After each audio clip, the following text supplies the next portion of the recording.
अस्सलाम वालेकुम जी। मेरा नाम आकाश कलीक है और स्मार्ट सोलर से आज हम आपके लिए लेके आए हैं डीसी ब्रेकर्स की डिटेल, जिसमें हम आपको बताएंगे एसी ब्रेकर और डीसी ब्रेकर्स में डिफरेंस। इसके लिए हमने बुलाया है नदीम जाफर साहब को, जो कि सोलर के बहुत एक्सपर्ट हैं और डीबी बॉक्सेस और ब्रेकर्स को बनाने में इनकी एक वास्ट एक्सपीरियंस है। जी थैंक यू नदीम साहब, आपने हमें ज्वाइन किया।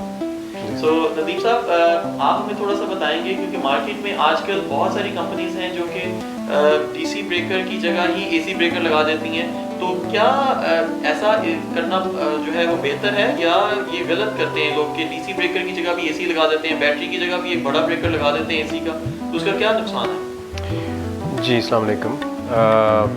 वकार साहब, ऐसा है कि एसी करंट और डीसी करंट ये दोनों डिफरेंट चीज़ें हैं, टोटली एक दूसरे से ऑपोजिट हैं। जो नेचुरल सोर्स ऑफ एनर्जी है वो डीसी करंट ही होता है। मिसाल के तौर पे जो आसमानी बिजली है उसकी फॉर्म डीसी है, या कोई भी नेचुरल सोर्स जैसे कि आप जो सूरज से एनर्जी हार्वेस्ट करते हैं सोलर पैनल की फॉर्म में, तो ये बाय डिफ़ॉल्ट डीसी फॉर्म में होती हैं और इसको हम बाद में इन्वर्टर के थ्रू कन्वर्ट कर रहे होते हैं डीसी में। तो डीसी और एसी ब्रेकर को हम फोकस करते हैं कि आपका सवाल जो है वो ये है कि डीसी और एसी ब्रेकर को आप आइडेंटिफाई कैसे कर सकते हैं, नंबर एक। और नंबर दो ये कि जो लोग डीसी ब्रेकर की जगह पे एसी ब्रेकर इस्तेमाल करते हैं उसको हम कैसे आइडेंटिफाई करें और क्या ये इसको लगाना मुनासिब रहेगा या नहीं। तो डेफिनेटली सर, दो चीज़ें टोटल डिफरेंट हैं। आप एक एप्लीकेशन को दूसरी टाइप पे यूज़ नहीं कर सकते हैं। डिफरेंस मैं आपको बता देता हूँ। जब आप कोई ब्रेकर देखते हैं जो डीसी है या एसी है, तो दोनों पे साइंस पे शो किए होते हैं, उस पर मैंशन किया होता है। कि मेरे पास दो ब्रेकर्स हैं, एक इसमें से डीसी है और एसी है, जी, तो मैं चाहूँगा कि आप इनको ज़रा हमें देख के थोड़ा सा बताएं कि कोई आम यूज़र जो है वो कैसे आइडेंटिफाई कर सकेगा। जी, इसमें जो इसकी विजिबल अपीयरेंस है उसमें आपको बता देता हूँ कि जो भी डीसी ब्रेकर होगा उसमें जो इसके टर्मिनल पॉइंट होंगे, इनलेट और आउटलेट पॉइंट, ये बड़े पॉइंट होंगे, खुले पॉइंट होंगे।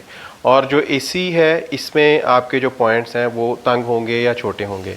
इसकी रीज़न ये है कि एसी के अंदर हम हाई वोल्ट्स पे आमतौर पे चल रहे होते हैं, हमें बारीक वायर चाहिए होती है, और प्लस हमारे पास जो करंट फ्लो कर रहा होता है वो फ्रीक्वेंसी बेस्ड होता है। जैसे कि एसी में अगर हम बात करें 220 वोल्ट 230 वोल्ट में, तो ये 50 हर्ट्ज़ होते हैं, और 110 और 120 वोल्ट के अंदर इसके हर्ट्ज़ जो हैं वो 60 हो जाते हैं। 60 हर्ट्ज़ मीन के 1 सेकंड में, 1 सेकंड में आपके जो साइकिल पास हो रहे हैं वो हैं 60, और 50 हर्ट्ज़ में 1 सेकंड के अंदर इसमें से 50 साइकिल्स पास हो रहे हैं। और डीसी में करंट आपका कंटिन्यूस फ्लो हो रहा था, यानी इसमें 0 वोल्ट कहीं पे नहीं हो रहा।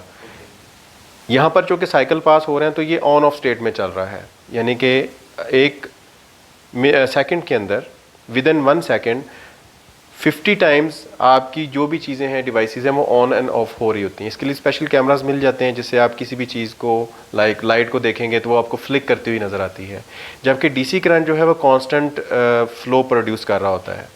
और डीसी ब्रेकर जो है, एक तो आपको मैंने डिफरेंस बताया है कि जो इसके टर्मिनल पॉइंट्स हैं वो खुले होंगे। दूसरा, एसी ब्रेकर और डीसी ब्रेकर्स में बॉडी के साइज़ का फ़र्क है। जैसे कि अगर ये दोनों ब्रेकर लेट से कि 32 एम्पेयर है और 32 एम्पेयर है, तो इसकी बॉडी बड़ी होगी। इसकी बॉडी बड़ी बनाने की रीज़न ये है कि ये मैग्नेटिक बेस्ड होता है। इसके अंदर मैग्नेट लगा के जो आर्क प्रोड्यूस हो रही है, जो कि डीसी करंट की खासियत है, उस आर्क को हम कंट्रोल करते हैं मैग्नेट से, यानी कि जो राइट साइड की पोलरिटी है या नेगेटिव है वो पॉजिटिव की तरफ अट्रैक्ट ना करे। अच्छा, तो बहुत सारे लोगों को मैंने देखा है कि डीसी ब्रेकर को वो जब टेस्ट करते हैं तो एक मैग्नेट भी उसके साथ लगा के चेक कर रहे होते हैं। तो क्या ये तरीका एक सॉलिड तरीका है, क्या जी बिल्कुल आइडेंटिफाई कर सकते हैं? जी बिल्कुल, यही सॉलिड तरीका है कि मैग्नेट लगा के वही उसकी अट्रैक्शन चेक करते हैं, क्योंकि एसी में ऐसा नहीं हो रहा होता। करंट वो बार बार रिलीज़ करेगा, लेकिन डीसी करंट में वो ये देखते हैं कि अगर वो कंटिन्यूसली उसके साथ चिपक रहा है मैग्नेट, तो वो यही काम कर रहे हैं, और ये इसी असूल पे बना हुआ है।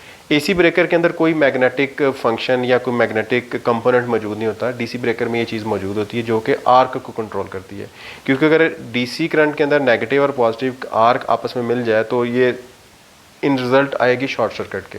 जी, तो थोड़ा सा मुझे बताएं कि अगर हम सोलर इनपुट पे या बैटरी इनपुट पे बहुत सारे इंस्टॉलर्स डीसी की जगह एसी ब्रेकर लगा देते हैं, तो क्या उसका हमें नुकसान होगा और डीसी लगाने का क्या फ़ायदा होगा? अगर आप डीसी की जगह एसी ब्रेकर यूज़ करते हैं तो एक लिमिट तक, जैसे कि पहले जब इन्वर्टर्स मार्केट में आ रहे थे, जिसमें चाइनीज़ इन्वर्टर थे, वोल्ट्रॉनिक की बड़ी फेमस सीरीज़ है MKS1 MKS2, या KS1 जो था KS सीरीज़ के, उसमें 145 वोल्ट DC होते थे जहां पर AC ब्रेकर काम कर जाता था। लेकिन इस वक्त जो कि हम ग्रिड टाई सिस्टम पे जा रहे हैं, ग्रिड टाई सिस्टम में इन्वर्टर की जो वोल्टेज इनपुट रेंज है वो तकरीबन 1000 वोल्ट तक है। तो 1000 वोल्ट के ऊपर आपका DC ब्रेकर की जगह अगर आप AC ब्रेकर यूज़ करेंगे तो कभी भी सस्टेन नहीं करेगा, फौरी तौर पर जल जाएगा।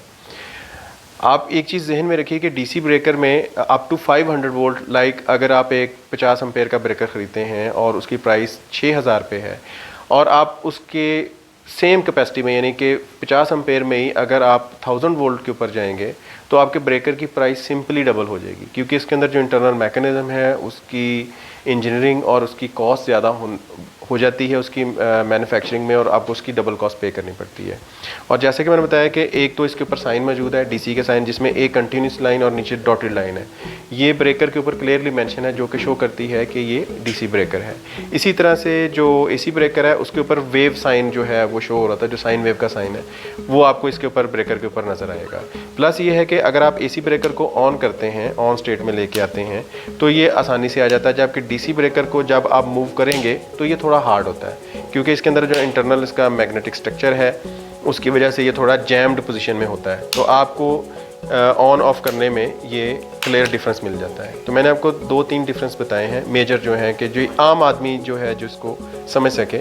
नंबर 1, इसके टर्मिनल पॉइंट जो हैं वो छोटे होते हैं, DC के टर्मिनल पॉइंट बड़े होते हैं। नंबर 2, बॉडी का साइज़ का फ़र्क होता है, यानी कि बॉडी रेशो इसकी जो है वो तकरीबन आप देखिएगा ये डबल चली जाती है जी। तीसरा, इसके अंदर जो मैंने आपको साइन बताया है वो मौजूद होते हैं, AC और DC साइन आप इसमें से देख सकते हैं। ये आम आदमी के लिए अंडरस्टैंडिंग है। अगर हम इसको मज़ीद टेक्निकल डिटेल में जाएंगे तो डेफिनेट सी बात है ये थोड़ा सा इसको एलैबोरेट करने में हमें ज़्यादा टाइम लगेगा। Thank you very much Nadeem साहब, आपने हमें बहुत डिटेल में बताया कि DC और AC ब्रेकर की क्या इंपॉर्टेंस होती है और हम इसको कैसे आइडेंटिफाई कर सकते हैं। तो मज़ीद मालूमात के लिए आप स्क्रीन पर दिए गए हमारे नंबरों के ऊपर रब्ता कर सकते हैं।